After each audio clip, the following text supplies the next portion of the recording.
Rencontre avec Nathalie Lefebvre. En tête-à-tête avec les thérapeutes.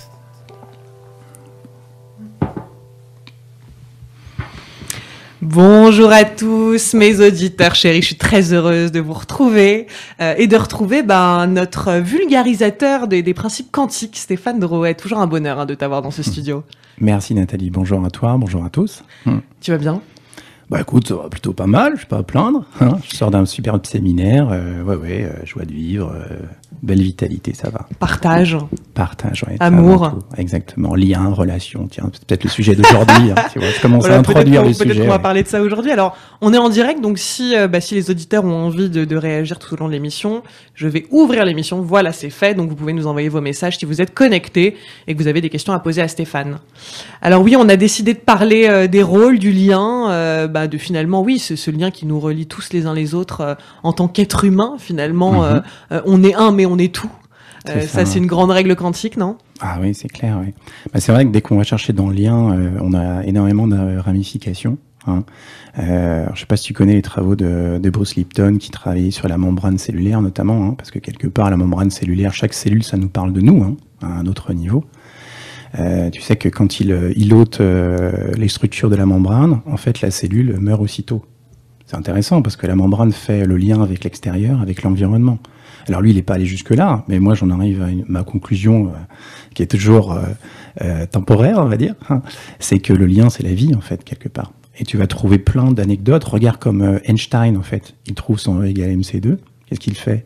Eh bien, il va chercher différentes équations, il les met en lien, et il en trouve une supérieure. Voilà. Et la vie, en permanence, c'est ça. On crée des liens.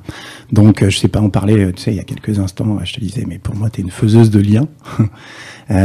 Donc, je ne sais pas, peut-être que à mon sens et à mon niveau, j'interviens aussi dans ce domaine. Donc, on va parler de la relation aujourd'hui, ça me...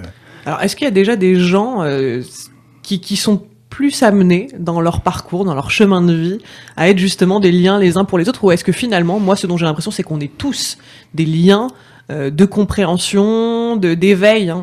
N'importe qui, on peut croiser quelqu'un comme ça, un inconnu, avoir une conversation un matin autour d'un café, et puis ça peut peut-être réveiller une idée. Moi, ça m'est arrivé tant de fois, auprès de gens, même parfois que je connaissais pas du tout, mais qui m'ont permis de justement créer ce petit lien dont j'avais besoin, ce petit lien de compréhension parfois, ce petit lien de lumière.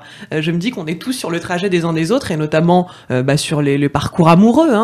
On est des liens d'évolution finalement. Tout à fait. Quand on parle du lien, on parle un peu des couples, mais quand je dis le couple, c'est un couple élargi en fait quelque part, parce que l'associé avec son associé, le parent avec son enfant, vous avec votre responsable ou avec votre compagnon ou votre compagne, ce sont des couples, ce sont des relations. Alors, pour répondre un peu à ta question, ce sera une première réponse, puis après tu verras ce qui te va. En fait, en physique quantique, on nous dit que on ne reçoit que ce que l'on émet. Ça veut dire qu'on ne peut pas recevoir ce que l'on n'aimait pas. C'est-à-dire qu'on ne peut pas, en fait, attirer à nous, on peut dire ça comme ça, ou faire venir à nous une personne qui ne nous correspond pas.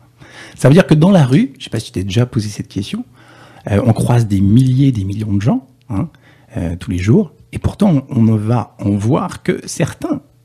On ne va en rencontrer que certains. C'est quand même assez étonnant. Je ne sais pas si vous êtes déjà posé cette question. On sait aujourd'hui en neurosciences que on a 60 000 pensées à peu près en moyenne par jour. Wow. Et que 99% de ces pensées sont celles de la veille. Et on peut aller au-delà. On ne voit que les mêmes choses à 99% que celles de la veille aussi. Finalement, on recrée du passé en permanence. On ressasse. Voilà. D'où l'intérêt d'écouter Radio Médecine Douce, d'aller à des conférences ou peut-être rencontrer de nouvelles personnes, mais à mesure que l'on change nos croyances. C'est pour ça qu'on... Excuse-moi, je te coupe. C'est pour ça qu'on se sent aussi bien quand on se nourrit de nouvelles choses au quotidien. Voilà. Donc, si tu te nourris de nouvelles choses, si tu expérimentes de nouvelles choses, forcément, tu vas rencontrer de nouvelles personnes. C'est ce principe-là, en fait. Et donc, je vais vraiment avancer, surtout. On va pas rester stagné dans un système de pensée qui est celui du quotidien. Tout à fait. Donc, moi, je vous incite vraiment tous, je pense aux personnes qui sont en direct, à aller voir au-delà de vos croyances. C'est de sortir de ce carré, en fait, qui est le cadre, en fait. On appelle ça les champs morphiques. Je ne sais pas si vous connaissez, des champs de forme pensée, où, en fait, ça constitue nos croyances collectives. Et puis on est influencé par tout ça en permanence. Hein. Je me faisais la réflexion en fait il y a quelque temps, je me disais mais si ces champs morphiques s'écroulaient, la peur, la culpabilité, l'amour, etc., qu'est-ce qui resterait de nous? C'est une grande question quand même. Hein. Qu'est-ce qui resterait de nous si toutes ces croyances en fait quelque part disparaissaient tout à coup? Je pense qu'on serait plus grand-chose à mon avis. Hein. Ben, on est tout ça en fait quelque part. On alimente et on est alimenté, influencé en permanence par ça. Dans la relation, on l'est aussi. À partir du moment où on ressent de la peur, on alimente ces champs, et puis en retour, on est influencé par ces champs. Hein. Mais bon, globalement, ce qu'on peut dire, c'est que les gens qui vont venir à nous, dans la relation, ils sont en résonance avec ce qu'on a vécu quand on était gosse, avec papa, maman, parce que ce sont nos premiers modèles, en fait, quelque part. Hein. Et on va dire jusqu'à l'âge de 7 ans, je sais pas, je crois que je l'avais déjà évoqué, mais bon, on peut le répéter, c'est toujours intéressant. Tu sais que jusqu'à l'âge de 7 ans, en fait, l'enfant, il émet essentiellement en ondes θ, je sais pas si tu le savais, hein. Alors ça te dit peut-être rien, mais les ondes θ, c'est les ondes de l'hypnose quand même. Ça veut dire qu'en fait, l'enfant, il télécharge tout, c'est du 1 pour 1, quoi. Hein. Il entend pipi caca, en fait, il télécharge tout. Donc il va voir ses parents dans leur relation, leur façon de s'aimer, ça va devenir sa façon à lui. Ou la non-façon de s'aimer. Ou la non-façon. Alors c'est quoi l'amour? Après, c'est la grande question. Parce que l'amour, il a de multiples visages, hein, finalement, quelque part. Hein. Je pense que... Alors moi, je crois vraiment fondamentalement à la bonté de l'homme. Hein. Je crois fondamentalement à la faculté de l'être humain à évoluer en toutes circonstances. Donc plutôt de nous mettre dans des cases, peut-être, pour nous permettre, nous donner l'opportunité d'évoluer en permanence. Hein. Et donc, ça va nous rappeler, c'est ce que je disais, ce qu'on a vécu tout gosse. Hein. La façon que nos parents ont eu de s'aimer, on les a vus s'aimer. Pour nous, la conception de l'amour, ça va devenir ça. Hein. Mais aussi la façon qu'on a eu d'être aimé. La façon qu'on a eu de recevoir de l'attention. Vous savez que les enfants sont des manipulateurs très très jeunes. Hein. Nous sommes des enfants passés, et puis encore des enfants à l'intérieur. Hein. Encore longtemps, heureusement d'ailleurs, par certains côtés. Et puis, on est manipulé, et on manipule en permanence quand on est gosse. On appelle ça des stratégies pour être aimé. Hein. Alors, je sais pas, alors c'est quoi ta stratégie, toi, Nathalie, pour être aimée? Est-ce que tu connais ça? Est-ce que tu t'es posé la question? En tant qu'adulte ou la petite Nathalie? Un peu les deux, parce que finalement, aujourd'hui, il y a une partie de toi qui est encore enfant, et puis l'autre qui est passée à l'adulte. Mais bon, ça fait partie de nous. Ce qui est intéressant, c'est que quand les deux commencent à travailler, si je peux dire, et à coopérer ensemble, on fait du lien, là, tu vois. Hein. Notre stratégie pour être aimé, ce serait quoi, ce qu'on met en place finalement, par exemple, pour attirer l'amour des autres? L'enfant sort du ventre, donc lui, il va très vite comprendre que s'il veut survivre, eh bien, il va devoir obtenir l'attention de papa-maman, hein, parce qu'il n'est pas autonome. Donc il va chercher ça autour de lui. Il va se dire, mais comment je peux attirer l'attention de papa et maman, hein. Donc chacun sa stratégie. Hein. Ça peut être je me mets en colère, je me mets en échec, ou alors je me laisse battre, parce que ça aussi, ça fait partie, ça va te paraître bizarre, hein, mais si tu as été aimé dans la violence, c'est-à-dire qu'en fait, si tu as eu uniquement de l'attention de la part de tes parents, hein, je pense au père par exemple, hein, uniquement dans les moments où il te brutalisait, qu'est-ce qui va se passer en toi, d'après toi? Plus tard, imagine. Moi, je vais attirer un schéma de couple où je vais retrouver un petit peu ce... oui, c'est un schéma un peu qui va être dans la brutalité. Hein. Je me souviens d'une femme, alors ça peut aller plus loin, parce que en fait, ce qui se passe, c'est qu'avant même que l'enfant arrive, hein, je ne sais pas si tu t'es posé cette question, mais l'intention des parents est aussi importante. Je me souviens de cet homme qui était venu me voir, et puis sa mère ne pouvait pas avoir d'enfant. Alors j'étais un peu étonné, je dis, comment vous avez fait pour être là? Il me dit, il y a eu un miracle. Il s'est passé un miracle. Hein. Et puis il venait me voir parce qu'il vivait mal sa relation avec sa fille, parce que elle avait le sentiment qu'il l'étouffe, et voilà. Donc il le vivait pas bien. Donc il vient au monde, mais l'intention des parents, il va le savoir après, c'est que il arrive comme un sauveur en fait. C'est-à-dire que dans le ventre, il est conçu et sa maman pense c'est le sauveur, c'est le sauveur. Avant, l'intention des parents, c'est ça va être notre sauveur. Hein. Et imagine ce qui peut lui arriver plus tard. À 18 ans, sa mère décède. Elle tient une discothèque, son père est un peu ivrogne, il ne sait pas tenir une gestion, c'est lui qui va s'en occuper. Le sauveur commence. À 21 ans, il rencontre une femme, alors là je te donne en mille, quel type de femme, imagine. C'est un sauveur, n'oublie pas. Une femme victime? Presque, pas loin, ouais. Elle est en pleine détresse, elle vient de se séparer, et surtout, elle a une petite fille en bas âge. Le sauveur, encore, va tomber amoureux. Hein, et ça va devenir la femme de sa vie. Et plus tard, tu vois jusqu'où ça va. Il va s'occuper d'entreprise, et devine le type d'entreprise, Qu'est-ce que ça pourrait être? L'aide aux autres. Ouais, c'est pas loin, c'est pas loin. En redressement judiciaire, en liquidation, tu vois, ça peut nous suivre toute notre vie à partir du moment où on met pas de conscience dessus. Donc l'intention des parents à l'origine, qui va créer finalement ces schémas qui se répètent de liens, de relations, va se créer à l'infini. C'est comme un schéma énergétique et informationnel que l'on porte à travers nos gènes et à travers les champs d'information dont on est constitué. Et puis ça va nous suivre toute notre vie. Tout ce qui s'est passé durant la grossesse, c'est aussi capital. Je vous invite à aller voir votre maman, lui demander comment elle a vécu sa grossesse, parce que ça va vous permettre peut-être de comprendre des choses dans le type d'hommes et de femmes que vous attirez dans votre vie aujourd'hui. Comment elle a vécu sa grossesse, et j'irai même plus loin, comment se passait finalement le contexte amoureux au moment de votre venue au monde, quelles étaient les pensées respectives de la maman et du papa, et même avant la conception. Voilà. Quel était l'état de leur relation, et qu'est-ce que votre venue finalement est venue impliquer, enfin qu'est-ce que ça a impliqué? C'est ça. Donc en fait, si on résume, pour définir la relation plus tard, alors c'est pas exhaustif ce que je te dis parce qu'il y a encore plein de choses, on pourrait se dire, on pourrait aller plus loin, mais il y a l'intention de départ, c'est-à-dire dans quel contexte tu l'évoquais avant la conception, durant la conception, durant la grossesse, l'accouchement aussi est important, comment ça s'est passé, comment je suis sorti, et puis je dirais que les 7 premières années sont capitales, à travers ce téléchargement que fait l'enfant avec ses ondes cérébrales en ondes θ, et je dirais qu'il va être essentiellement influencé au niveau inconscient, parce que l'inconscient va se fermer à l'âge de 12 ans, grossièrement. Donc forcément, jusqu'à l'âge de 12 ans, on est influencé en permanence. Alors juste Stéphane, on a l'impression que finalement, là, quand on parle d'emprunter des rôles, un peu comme ce rôle de sauveur ou un rôle de victime, est-ce qu'il y a quand même des nuances entre les deux? Parce qu'on n'est pas soit sauveur, soit victime. Non, on l'est pas, en fait, effectivement. Il y a une grande nuance. Alors bon, ce que dit la psychothérapie classique, parce que moi je suis formé en psychothérapie, physique quantique, neurosciences, tout ça, ça me passionne, de faire des liens, c'est qu'on arriverait dans ce monde avec des structures de personnalité, qui constituerait grosso modo quand même pas loin de entre 75-80% de ce que l'on est aujourd'hui. Donc c'est pas rien. Les sages-femmes, en fait, elles savent reconnaître les structures de personnalité d'un enfant quand il sort du ventre. À travers quoi? C'est étonnant. Je dirais des critères, un peu de réaction. La façon qu'il va sortir, comment il va regarder, comment il va être accepté, comment il va pleurer. Enfin voilà, ils savent reconnaître ça. C'est quand même étonnant. Ça, c'est vraiment un grand talent. J'adore. Non, puis c'est vrai que là, j'étais en train d'imaginer une maternité et voir des enfants réagir complètement différemment. Un enfant sortir et puis se laisser un peu faire, et un autre être hyper énergique.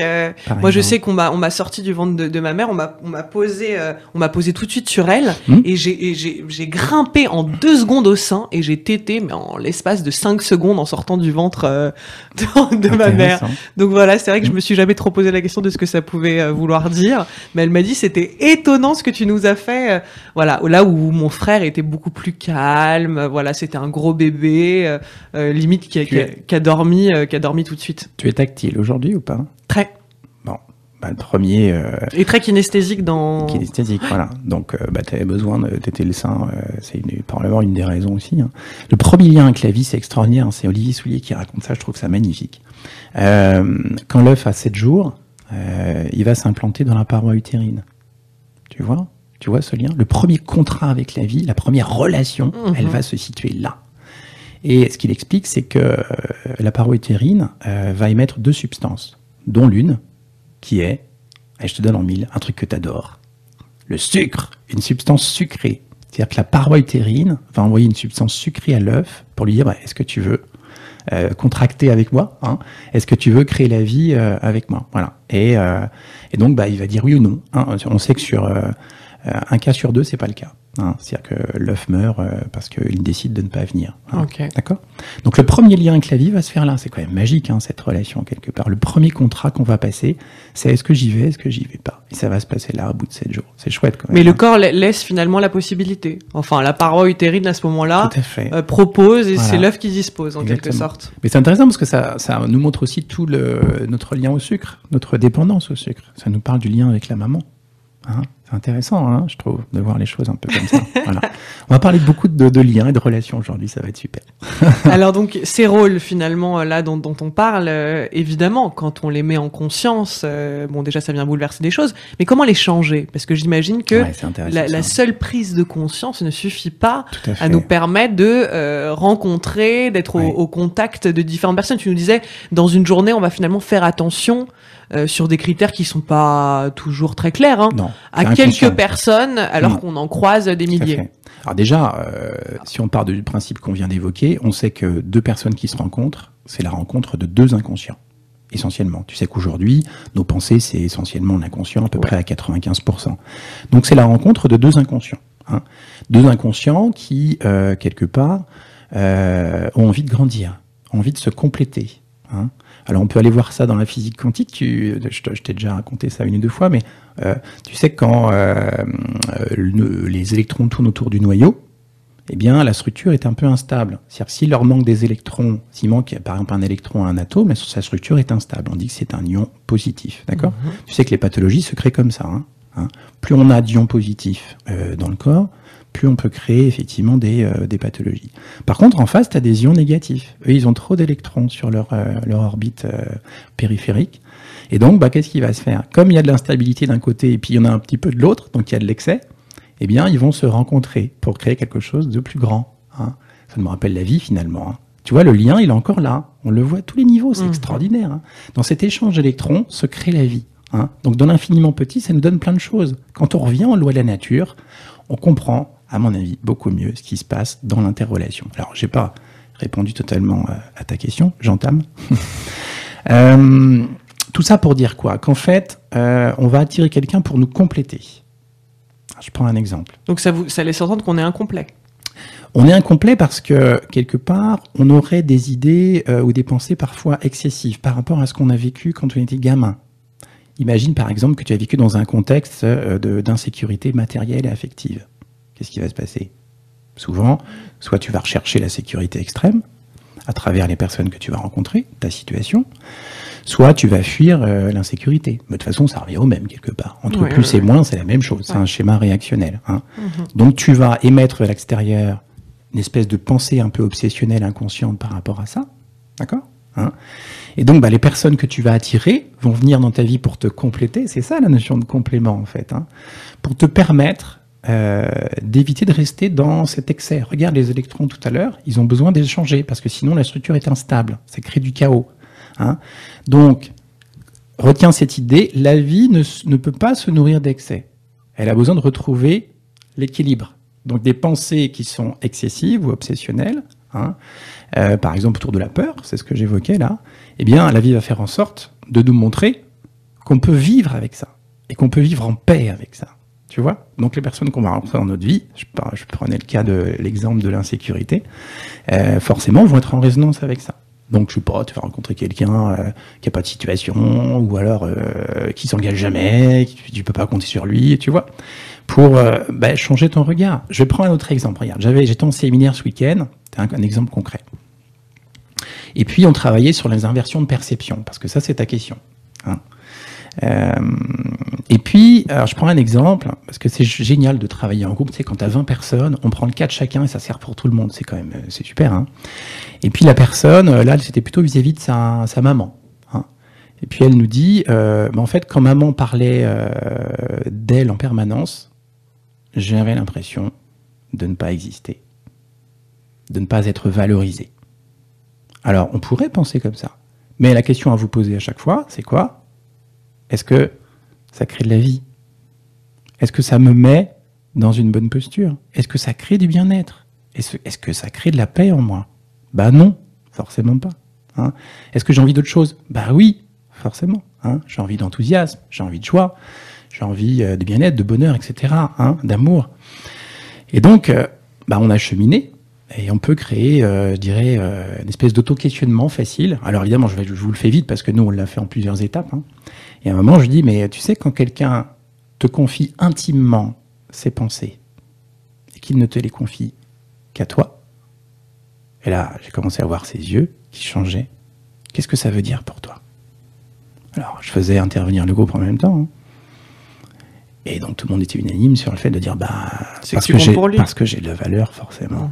Et là aussitôt son système neurologique a switché. Tu vois, elle s'est retrouvée en paix. D'ailleurs, elle l'a dit, hein, et c'était pas la seule, hein, parce qu'il y avait quand même une vingtaine de personnes. Et donc, voilà, on a joué un petit peu à ça, parce que c'est un jeu, finalement, on peut voir ça comme un jeu. Hein. Mais retenez cette idée essentielle. Hein. Si finalement ma perception, parce que là c'était une perception, c'est pas une vérité. Factuellement, la personne parlait d'elle. Par contre, dans la perception, j'ai le sentiment de ne pas être valorisé et de ne pas exister. Ça peut évoluer, puisque c'est pas une vérité. Regarde, là maintenant, on voit les choses différemment tous les deux par rapport à ça. J'aurais pu te laisser là-dedans il y a 5 minutes, là. Tu vois ? On vient d'inverser. Donc tu vois bien qu'on n'est plus dans la même croyance. Hein. On n'est plus dans la même vérité. Donc la vérité, tout ça, c'est relatif. Hein. C'est ce que je dis aux gens en permanence. Hein. Quand je suis en conférence face à eux. Alors maintenant, je me mets au milieu d'eux. J'adore parce qu'on est d'égaux à égaux, là, ou d'égal à égal, comme tu veux. Hein. Je leur dis, mais finalement, ce que je vous dis, c'est pas une vérité. Ce qui compte, c'est que vous construisiez votre vérité à vous et que ça vous fasse avancer. Et ça, c'est important. Si vous avez une perception qui vous met dans une émotion inconfortable, ça veut dire que ce n'est pas la bonne perception. Mais donc là, tu prends un exemple d'une personne qui avait finalement mal interprété les choses. Mais parfois, on n'a pas mal interprété les choses. Donne-moi un exemple, vas-y. Eh ben, un exemple de, imaginons une maman qui reprochait sans cesse à sa fille de pas être à la hauteur. D'accord. Ce qui est loin d'être mon exemple. Hein. Parce que je prends souvent des exemples, et ça c'est loin d'être le mien. Non, mais à qui on a répété, tu t'es pas assez bonne, t'es pas assez bien. Comment changer cette perception qu'elle a reçue, tu vois, en fait, de manière directe. C'est amusant parce que j'ai eu ce cas de figure il y a quelques temps. C'était un monsieur avec sa maman. et donc effectivement, elle lui faisait des reproches en permanence. Hein. De ne pas être à la hauteur. Lui, c'était son cas de figure, mais en fait, dans son contexte, lui, il avait une santé un petit peu difficile. Hein. Et dans son contexte, ça lui disait de se dépêcher en permanence. Tu vois, c'est assez proche et donc, elle lui mettait la pression, il ne le vivait pas bien. Hein. Et donc, on a discuté un petit peu autour de tout ça. Et je dis, mais est-ce qu'à travers la pression qu'elle vous mettait, est-ce que ça pouvait signifier autre chose ? Il m'a dit, oui, parce que quelque part, peut-être que je l'inquiétais. Tu vois, hein, peut-être que effectivement, elle mettait de la valeur sur le fait que j'aille bien. Hein, et donc, à travers cet exemple, il a switché aussi. Si tu veux, on peut trouver des millions d'exemples. Ce qui est important, c'est si j'inverse ma perception, est-ce que c'est vrai ? Si j'inverse ma perception, est-ce que c'est vrai ? Et est-ce que c'est plus vrai dans la mesure où ça me permet d'avancer ? Tu vois ce que je veux dire ? C'est pas plus vrai dans l'absolu. Mais si pour moi, ça me donne accès à une vérité qui me permet plus d'avancer, alors ça devient intéressant quand même de se poser ces questions. Bien sûr. Tu comprends ? Hein, c'est ça. Je me dis aussi une possibilité à faire, c'est de considérer l'humain qui ne va pas transmettre des choses bienveillantes, au contraire qui va être dur dans que ce soit nos parents ou d'autres, hein, dans le rapport que l'on a, mais de se dire auprès de ses parents, finalement, tout ça n'était le fruit que de leur souffrance. Oui. Est-ce que ça peut permettre de switcher aussi et de se dire, si mon père n'a jamais posé le regard sur moi ou n'a jamais vraiment été heureux que je sois sa fille, voilà, mais c'est le fruit de sa souffrance à lui et c'est de son parcours voilà. Entre autres. Alors, on peut travailler sur les perceptions, donc on a travaillé aussi ce week-end là-dessus, hein, puisque tu en parles. C'est cette idée d'être capable de se mettre à la place de l'autre. C'est-à-dire que l'autre n'a pas forcément raison. Personne n'a raison dans l'absolu. On vient de dire qu'il n'y a pas de vérité, d'accord ? Mais par contre, il a ses raisons. Et ça, c'est intéressant. Et quand on est capable... Alors, il y a des exercices qui sont très intéressants. Je ne sais pas si tu connais un peu les constellations. Mais tu sais qu'en fait, par exemple, quand tu mets des papiers au sol, qui sont des supports papier, que tu mets un nom dessus, ça devient un support énergétique et informationnel. Je ne sais pas si tu as déjà vécu cette expérience. C'est assez étonnant. Moi, j'utilise ça assez régulièrement, en constellation notamment aussi. Et quand tu mets un support au sol, par exemple, tu travailles sur de la multiperception avec une personne, elle se met dans sa position, donc elle met son prénom, elle met l'autre en face, elle met son prénom, puis après tu vas passer dans la position du nous, etc., etc. Bref. Et quand elle se met, tu vois, j'ai encore eu le cas de nombreuses reprises ce week-end, quand elle se met en face, dans la peau de l'autre, en mettant ses pieds sur ce support informationnel, alors vous allez voir, c'est très quantique, ce que je suis en train de vous dire. Eh bien, j'ai plusieurs personnes encore ce week-end qui m'ont dit, jamais je n'avais ressenti cela. C'est-à-dire, j'étais capable de ressentir les raisons de l'autre. C'est la première fois que je le ressentais comme ça. Incroyable quand même. Et en constellation, c'est ce que je vis assez régulièrement. Tu sais que quand tu mets un support informationnel de temps au sol, je sais pas, tu mets par exemple 2025 et tu dis à une personne, tu demandes à une personne d'avancer, eh bien, elle va ressentir l'avenir à travers ça. Ça paraît fou, hein, mais on est véritablement dans la dimension quantique. Là, ça paraît fou, magique. Mais ça marche bien. Hein. Et puis on adore les actes un peu psychomagiques comme ça. Moi, je trouve ça toujours fantastique de tester. Voilà. Bon, les constellations familiales, en tout cas, il y a une super émission avec Lucien Essic qui est diffusée sur la radio. Je fais un peu de publicité, mais voilà, on avait bien expliqué ce que c'était et tout ce que ça pouvait apporter aux gens comme élément de compréhension. C'est énorme. Mais alors finalement, le fait de se mettre à la place de l'autre, est-ce que une forme d'empathie ou une hypersensibilité peut permettre aussi de naturellement pouvoir se mettre à la place de nos parents quand ils nous ont eus et qu'ils n'ont pas fait exactement ce qu'il fallait faire. Voilà, est-ce que ça, c'est faisable avec une forme d'empathie? C'est faisable forcément, puisqu'en fait, ce qu'on vient de décrire tous les deux, c'est l'empathie par définition. Donc, tu vois, tu as réponse dans ta question. Tu viens de définir par un mot différent ce que je viens de te dire il y a quelques secondes. Hein. Donc, c'est effectivement être capable de développer cette empathie. Ça marche aussi pour la communication. Hein. Moi, par exemple, quand je fais des textes pour me proposer à des personnes de venir à des séminaires, à des conférences, qu'est-ce que je fais d'abord? Je me mets à la place de l'autre. Tu te doutes bien. Parce que sinon, si je parle que de moi et de ce qui m'intéresse, je crée pas de lien avec l'autre. C'est clair. Hein? Donc tu te mets à la place des gens qui viennent... quels sont leurs besoins? Tu vois? Qui viennent écouter, qui viennent s'informer, qui viennent s'enrichir. Qu'est-ce qui les intéresserait dans leur vie aujourd'hui? Et là, je deviens un être humain. Et pas un thérapeute. Vous voyez? Hein? Voilà, c'est cette idée. Donc on crée du lien en permanence. De toute façon, là, on parle que de ça depuis le début. Il y a un sujet qui est intéressant aussi, on l'évoquait tout à l'heure, hein, j'en ai un peu parlé ensemble, c'est plutôt d'être axé sur la personne. C'est d'être capable d'être axé sur la relation. Je prends un exemple, hein, parce que j'en ai de plus en plus là récemment, et je trouve ça assez libérateur de voir les choses comme ça. Alors comme c'est le sujet, j'en profite. C'est cette personne qui m'appelle et qui me dit j'arrive pas à changer mon mari. Je dis, alors là, vous allez perdre votre temps. Hein. Donc déjà, un peu désabusé, je dis non, ça marchera pas. Hein. Qu'est-ce que vous pouvez changer déjà? Alors, spontanément, les gens me disent, ça c'est classique. Moi, je dis oui, c'est vrai, vous, c'est vrai, déjà. Mais quelque chose de précis en vous. Le regard. C'est ce qu'on vient d'évoquer ensemble. Hein. Alors évidemment, je vais expliquer ce que signifiait le regard, la perception. Donc on a vu ça ensemble, on a fait des inversions. Et je dis, vous allez voir, en fait, ce qui va évoluer, c'est pas lui en face. C'est la relation entre vous. Pourquoi? Parce que, imaginez par exemple, là, quand il fait quelque chose, peu importe, ça peut créer de la colère et de la tristesse en vous. D'accord? Et dans l'autre sens aussi, quand vous faites quelque chose, alors lui en l'occurrence, en face, ça le mettait dans une forme de culpabilité parce qu'elle avait choisi un emploi en province, et donc il l'avait suivi, et donc il vivait dans un climat de culpabilité. Je veux pas trop aller trop loin sur le sujet. Et donc, je lui dis, mais qu'est-ce que vous pourriez faire pour regarder cette relation différemment, de manière à ce que ça change votre regard? Et donc, ça veut dire qu'au niveau électromagnétique, au niveau quantique, hein, eh bien, vous n'allez pas émettre les mêmes pensées, vous n'allez pas émettre les mêmes ondes. Et donc, en face, les ondes qui venaient en résonance avec les ondes que vous émettiez, donc en l'occurrence chez lui la culpabilité, hein, ne vont plus avoir de point d'appui, si tu veux. Donc lui, fondamentalement à l'intérieur, sa culpabilité, il l'a, mais elle n'est plus activée. Je ne sais pas si tu vois. C'est que c'est la relation globalement qui a évolué, et donc ça donne l'impression que l'autre a évolué. C'est la relation qui a évolué. Mais, alors elle a bougé de son côté, mais lui, en fait, il est plus activé par son regard d'avant. Je ne sais pas si tu vois ce que je veux dire. Au niveau électromagnétique, il se passe quelque chose. Là. Oui, si, bien sûr. C'est pour ça que c'est important de voir la relation. C'est la même chose que je t'évoquais tout à l'heure. Quand on se sépare, on est attaché à quoi, hein? Qu'est-ce qui nous fait mal? Le manque. Il y a un manque, c'est clair. Nos cellules sont tellement habituées à vivre quelque chose avec l'autre, elles sont tellement imprégnées... Le manque d'amour. Elles sont tellement imprégnées des émotions qu'on a partagées que forcément il y a un manque. Non, le manque d'amour, je dirais la présence. Ouais, la présence, ouais. On pourrait dire c'est l'autre qui me manque. Hein.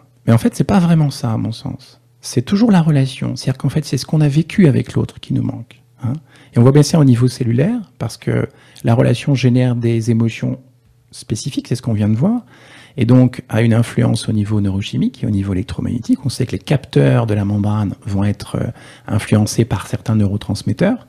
Et donc, quand on se quitte, ce qui nous manque, alors c'est pas glamour ce que je te dis, ce sont ces substances chimiques, en fait, qui nous manquent essentiellement. Alors évidemment, il y a autre chose, hein, on est d'accord. Mais les substances qu'on avait créées avec l'autre et qui sont voilà, c'est ça, uniques. qui sont typiques de la relation. Donc en fait, je dis souvent, ce qui vous manque, c'est pas la personne, c'est la relation. Et ça, c'est assez libérateur. Pourquoi ? Parce que tu peux passer à autre chose. Ben oui, tu peux créer ce type de relation, parce que sont des schémas répétitifs, avec une autre personne. Alors imagine que ce soit un deuil, tu sais, t'as des personnes qui quittent cette vie, hein, et moi j'ai des personnes qui viennent me voir en disant mais c'est la fin de ma vie, voilà, j'ai perdu l'homme que j'aimais, je vois pas, j'ai plus de but et tout ça, donc c'est pas facile, hein, enfin à vivre. Non mais c'est très difficile, les ruptures amoureuses. Je pense que là, oui. tous ceux qui écoutent l'émission, là je vais pourront en toucher. témoigner. Ouais, non mais c'est donc clairement. En fait. C'est plus libérateur de se dire ma vie n'est pas terminée parce que c'est la relation à laquelle j'étais attaché et ce type de relation, je peux la revivre avec d'autres personnes. On voit bien les schémas répétitifs depuis qu'on est tout gamin. On crée des schémas répétitifs assez régulièrement dans la mesure où on met pas de conscience dessus. Et voilà, hein, on peut revivre effectivement ce type de relation avec d'autres. Moi, je trouve ça assez libérateur et je vois bien la libération chez les gens. Hein, ça leur donne d'autres perspectives. Donc je préfère travailler comme ça, dans ce sens-là. Hein, j'ai l'impression d'être plus utile, quoi. Hein. Donc voilà, moi je propose de regarder. Et puis tu sais, les émotions sont pas les mêmes. Si tu es basé sur la personne, tu vas avoir, par exemple, des notions de survie, de pouvoir qui vont être derrière. Alors que si tu es basé sur la relation, on est plus sur l'empathie, sur l'amour, sur la co-responsabilité, sur la co-création. On n'est pas exactement dans la même dynamique et la même dimension au niveau psy. Hein, voilà. Puis finalement, je me rends compte que les gens ont peur d'aller voir en eux ce qui pose problème, mais c'est beaucoup plus simple de dire j'ai envie de te changer, j'ai envie de te Bien rendre sûr. un petit peu Souvent. comme ça me rassure que tu sois, mais c'est juste que en faisant ça, on se met soi-même dans un carcan et on n'admet pas, on laisse pas libre cours à tout ce que l'on pourrait être. Et finalement, quand on dit changer de rôle, c'est n'en emprunter plus aucun. Oui, c'est ça. Enlève ton masque. Sois toi-même. C'est un vrai travail. Hein. Moi, ça m'a demandé aussi du temps de passer par là. D'être capable, d'ailleurs, on voit des couples émerger sur cette base, j'en parlerai peut-être un petit peu tout à l'heure, mais c'est de se dire à un moment, est-ce que je suis capable, tu sais, il y a un exercice de visualisation que je pratique qui est très intéressant, on a vécu ça encore ce week-end, c'était chouette, où en fait, on imagine lâcher, t'imagines, t'as ta mère derrière toi, qui tient le bras gauche, ton père derrière toi qui te retient le bras droit, et tu t'imagines prêt à aller découvrir la vie en lâchant ses deux mains. Je peux t'assurer que pour certaines personnes, c'est pas évident. Hein, parce qu'il y a une forme de dépendance qui s'est inscrite au niveau neurologique depuis des années. Et rien que ça, c'est un cap déjà. Hein, c'est énorme. Alors après, il y a d'autres travails, évidemment. Hein. Bien sûr. Mais déjà, ce cap-là, il est énorme. Est-ce que je peux être autonome dans ma vie, ne plus avoir à dépendre de l'autre pour créer une relation saine, que j'appelle une relation partage, et pas une relation de dépendance. Alors la dépendance, ça marche aussi, hein. Attention, hein, la relation de codépendance, tu as des personnes qui sont très à l'aise dans certaines catégories de vie, tu vas rencontrer une autre personne qui est très à l'aise dans d'autres catégories de vie, hein, et puis finalement ça marche. Sauf que quand tu as une personne qui est vide dans certaines catégories, qui est par exemple, au niveau social, elle a beaucoup de réseaux, mais par contre, au niveau financier, c'est pas ça, au niveau professionnel, elle sait pas trop ce qu'elle veut faire, etc., etc. On voit ça souvent chez les femmes battues. Je sais pas si tu connais un peu ce contexte-là. Non. Donc ce sont souvent des personnes qui ont des catégories assez vides dans leur vie, et donc elles vont attirer des hommes qui sont forts. Hein, et donc forcément, tu as un lien de dépendance qui est très fort là. Hein, et ce qui va se passer, c'est que dans ce cas de figure, on va être sur des relations de parents à enfants, en fait, quelque part. Je sais pas, tu vois ce que je veux dire. On voit ça assez régulièrement. Donc l'idée, moi je vois par exemple, je pense à mon oncle et ma tante, ça fait 60 ans qu'ils sont ensemble. Mais on est dans une relation de dépendance, c'est clair, mais ça fonctionne. Hein, ça dépend de ce qu'on veut accepter. Sauf que, on peut se poser la question, est-ce que je grandis dans ce type de relation ? C'est tout. C'est ni bien ni mal. Bon, est-ce que je grandis ? Est-ce que je suis heureux ? Je crois que c'est le premier curseur. Est-ce que je m'épanouis dans cette relation ? Tout à fait. Alors, est-ce que la personne que je suis au contact de cette personne me plaît ? oui. Mais tu sais, si tu as vécu ça dans ton enfance et que tu as été aimé comme ça, tu te poses pas ces questions. Je pense aux générations passées. Mais mon oncle, ma tante, je les évoquais, là, ils ont 80 ans, ils se posent pas ces questions. Ça fonctionne, ils acceptent de vivre selon ce schéma, et puis ça fonctionne pas trop mal entre eux. Donc, il n'y a pas de vérité absolue sur la bonne relation. Ce qui compte, c'est de s'y retrouver. Mais pour moi, ce qui est important, c'est quand même d'évoluer en permanence. Est-ce que ça me permet de grandir ? Et ça, c'est un paradigme un peu nouveau quand même, quelque part. Parce qu'avant, on se disait, on doit correspondre aux croyances collectives, et puis si on correspond au schéma familial, ça va bien. Mais maintenant, on se demande finalement si est-ce qu'on grandit à travers cette relation. C'est pour ça qu'on a, entre autres, de plus en plus de couples qui se séparent et ce genre de choses. C'est quand même assez régulier. Alors, c'est pas les seules raisons, évidemment. Non, mais puis avant, ça se plaçait aussi dans quelque chose de l'ordre de la réussite sociale. C'est-à-dire qu'on est marié, on a eu des enfants, on a une carrière, voilà. Et ça faisait partie de l'idée de réussir sa vie, entre guillemets. Bon, idée qui est encore un peu injectée dans l'esprit de certains, qui se disent, le jour où j'aurai trouvé un mari et qu'on aura des enfants, j'aurai réussi ma vie, enfin.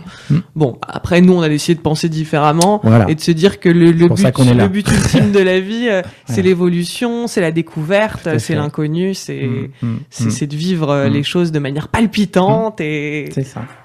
C'est ce que je dis de plus en plus, en fait. Ce serait intéressant, au lieu de baser finalement nos objectifs et nos projets au niveau de la personne, de les baser au niveau de la vie. C'est intéressant parce que ça veut dire, est-ce que mes rêves aujourd'hui servent la vie ? C'est des vraies questions à nous poser, ça.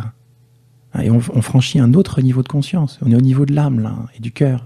Chaque idée que l'on a, le monde en a besoin. J'ai entendu cette citation il y a peu de temps. Je pourrais pas rendre à César ce qui est à César parce que j'ai oublié l'auteur, mais j'ai trouvé ça très joli. C'est des vraies questions à se poser. Nous, on a fait ça tout week-end. C'était waouh. C'est vrai que ça nous faisait partir dans d'autres dimensions de conscience. C'était très intéressant. On avait l'impression de grandir à travers ça. Oui, vas-y. Écoute, Stéphane, j'ai bien envie qu'on conclue sur cette question. Oui. Voilà, qu'on la laisse un petit peu maturer chez nos auditeurs.